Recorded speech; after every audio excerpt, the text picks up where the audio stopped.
Nakuratan ang mga residente sa Jensenville Phase 1A, Barangay Bula, General Santos City. Human nga alas 11 sa gabi, adunay motorista nga nihunong atubangan sa ilang balay o nya nidiretso sa pikas balay o gipaulanan og bala ang sakyanan sa ilang silingan nga nakaparking sa atbang sa balay sa Block 25.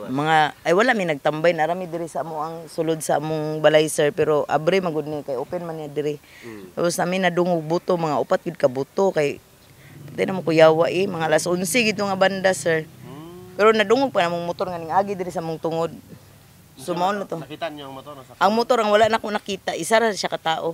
Usa ka saksi ang nakakita sa namusil o gihulagway ini kung unsay porma sa armado o ang nahitabo. Kita na ko siya nagtambay pa dito sa kwan.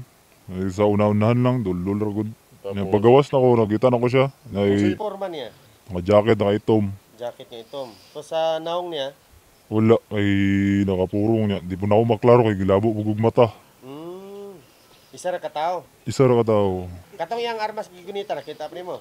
Mula gud kay dako siya jacket. Makita nga ang puti nga kutsi adunay mga buslot sa wala nga bahin sa pultahan pabor sa lingkuranan sa driver apan swerte nga wala sa sakinan ang tag-iya. Nakita usab sa tag-iya ang mga tingga sa bala nga nilapos sa sulod sa kutsi og sumala pa kini gikan sa kalibre 45 nga armas. Namoy conflict sa yuta. Sa lago sa glan. Dili diri Jensan. Dili. Pero asa na dugay na nga conflict o bago lang mga way pa bulan siguro. Di po ko kasir po. panghadlok o sa man? Panghadlok siguro. Panghadlok.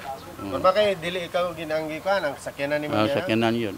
Wala pa bulan. Pero inyo hapon na nga area. Ayan ni Mrs.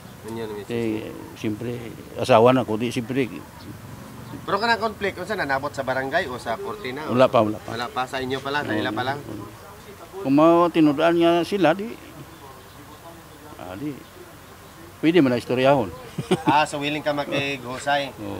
Gipaabot na ni Marciliana sa Bula Police Station ang impormasyon og nagtuo kini nga panghadlok kaniya ang gihimo sa armado og posible nga may kalabutan sa konflikto sa yuta sa pamilya sa iyang asawa sa Glan, Sarangani Province. In the heart of changing lives, kini si Jason, Brigada News.